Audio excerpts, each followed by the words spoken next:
자, 오늘 할 것은 달빛 천사, 달빛 아래 피어난 12살 소녀의 노래. 20년의 기다림, 우리가 달빛 천사를 다시 꺼내보는 이유. 이것은 단순한 추억팔이가 아닙니다. 2026년의 시선으로 한 소녀의 짧고도 눈부셨던 노래를 정밀하게 해부하는 분석의 여정입니다. 자, 시작해보도록 할게요. 자, 2004년 대한민국을 뒤흔든 달빛. 여러분, 이때 당시에 한 번씩은 이 달빛 천사를 투니버스로 보셨을 거예요. 2004년 투니버스를 통해 방영된 달빛 천사는 단숨에 동시간대 최고 시청률을 기록하며 신드롬을 일으켰습니다. 당시 애니메이션 음반 시장에서 보기 드문 이례적 성공을 거두었고, 그 중심에는 성우 이용신의 압도적인 가창력이 있었습니다. 2004년도 투니버스 전성기였죠. 이때가 동시간대 시청률 1위, 그리고 이제 주인공 나이가 12살, 이제 당대 시청자들하고 같은 동일한 나이대로 감정선을 공명했다. 이용신 성우의 목소리는 단순한 더빙을 넘어 캐릭터 그 자체가 되었고, 루나의 노래는 수많은 한국 아이들의 가슴속에 고스란히 새겨졌습니다. 12살 소녀에게 내려진 사형 선고. 설정의 비극적 구조입니다.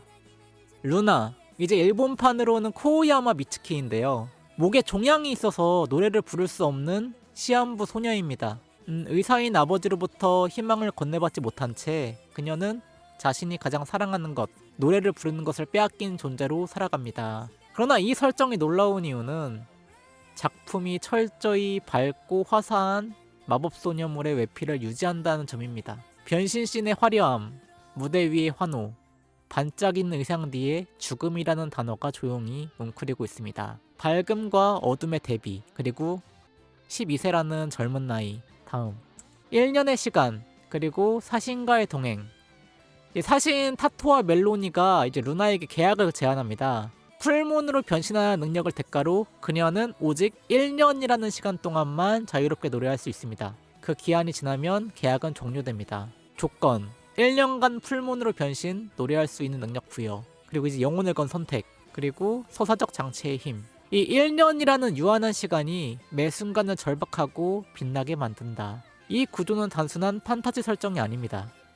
죽음을 앞둔 인간이 꿈을 위해 모든 것을 건다는 서사는 우리가 현실에서 타협하며 포기해온 수많은 꿈들을 조용히 돌아보게 만드는 거울입니다. 자, 다음 타토와 멜로니, 전생이라는 복선. 이 작품이 단순한 마법소녀 애니메이션과 구별되는 결정적 요소 중 하나는 사신들 자신이 불완전한 존재라는 점입니다. 타토와 멜로니는 생전의 기억을 잃은 채 죽음을 안내하는 역할을 맡고 있지만, 그들의 과거는 서사 전반에 걸쳐 조금씩 드러납니다. 기억을 잃은 이유, 생전의 미련과 후회가 너무 깊어 기억제로 봉인된 것, 사후세계조차 인간의 감정에서 자유롭지 않다는 암시, 인간의 미련에 대한 고찰, 죽음을 집행하는 자들도 결국 살아있던 존재였다는 역설이 작품 전체의 정서적 깊이를 배가시킨다. 그리고 이들의 전생 이야기는 루나의 이야기와 겹치며 삶과 죽음의 경계를 흐릿하게 만드는 정교한 서사적 장치로 기능한다. 자, 다음.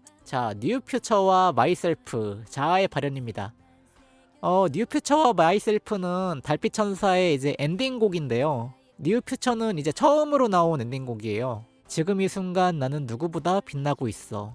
풀문의 첫 무대, 해방의 선언. 병약한 미츠키, 루나가 풀문으로 변신하는 순간 그녀는 처음으로 자신의 몸을 제약 없이 사용할 수 있게 됩니다. 뉴퓨처의 가사는 억압에서 벗어난 존재의 희열을 날 것으로 담아냅니다. 이것은 단순한 팝송이 아니라 한 소녀의 첫 번째 자유 선언입니다. 그리고 마이셀프, 있는 그대로의 나를 좋아해 줄 수 있겠니?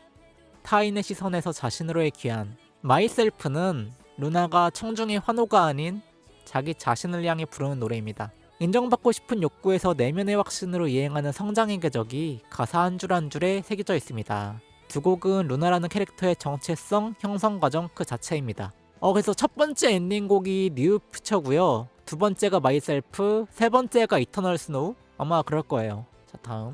러브 크로니클, 이별을 준비하는 노래. 작품 중후반부에 삽입된 러브 크로니클은 서사의 흐름 속에서 가장 애절한 위치를 점합니다. 표면적으로는 사랑의 노래이지만 가사를 정밀하게 읽으면 이것은 남겨질 이들을 향한 작별 인사임을 알 수 있습니다. 숨겨진 위로, 내가 없어도 괜찮을 거야 라는 메시지를 사랑의 언어로 포장한 가사 구조. 루나는 떠나는 자 입장에서 남겨진 이들의 슬픔을 미리 어루만집니다. 그리고 비극적 결말의 복선. 가사 속에 반복되는 언젠가와 기억해줘라는 단어들.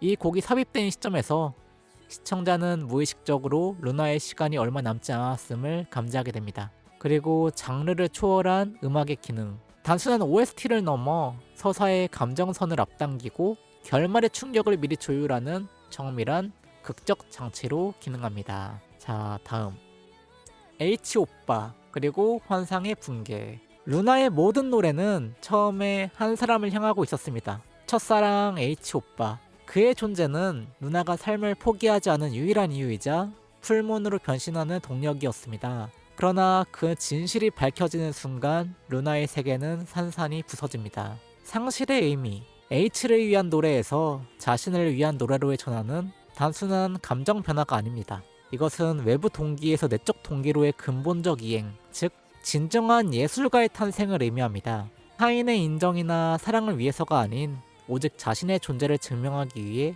노래하는 루나는 이 지점에서 완전한 주체가 됩니다. 성장의 장점. 환상이 붕괴된 자리에 남은 것은 절망이 아니라 진짜 자신이었습니다. 루나는 무너진 후에야 비로소 남은 시간을 오직 나를 위해 쓸 수 있게 됩니다. 작품이 전달하는 가장 강렬한 메시지 중 하나는 바로 이 순간, 상실이 곧 해방이 될 수 있다는 역설입니다.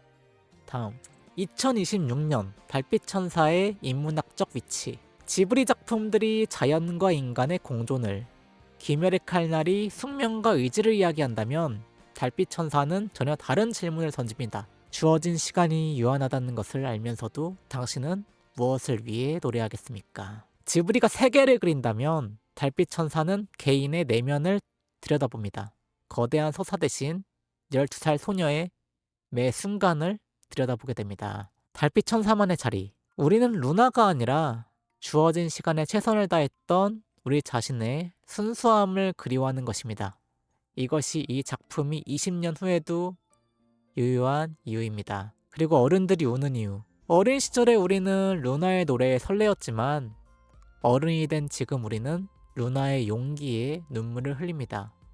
이 감정의 변화 자체가 성장의 증거입니다. 자, 마지막입니다. 안녕은 끝이 아니라 새로운 시작의 약속이다. 달빛천사가 우리에게 가르쳐준 것은 영원한 마법이 아닙니다. 언젠가 마법이 풀리고 날개가 사라지는 순간이 오더라도 지금 이 순간을 후회 없이 사랑해야 한다는 지독히도 현실적인 위로입니다. 마법은 사라진다. 변신이 끝나도, 무대가 끝나도 그 순간은 온 힘을 다해 빛났다는 사실은 사라지지 않습니다. 시간은 유한하다. 루나의 1년은 우리 모두에게 주어진 지금의 은유. 유한하기에 더욱 소중하고 두렵기에 더욱 용감해야 한다. 그리고 노래는 계속되어야 합니다. 목소리가 사라진 후에도 노래는 남겨진 이들의 가슴속에 울립니다. 우리가 이 작품을 다시 꺼내보는 이유가 바로 그것입니다. 삶이라는 제한된 시간 속에서 당신은 오늘 어떤 노래를 부르고 계신가요? 자, 오늘의 PPT는 여기까지였습니다. 나이가 들어서 이 작품을 다시 보면은 뭔가 느껴지는 게 다른 것 같아요. 뭔가 눈물도 나고. 여러분은 어떻게 생각하시나요? 많은 댓글과 좋아요 부탁드립니다. 감사합니다.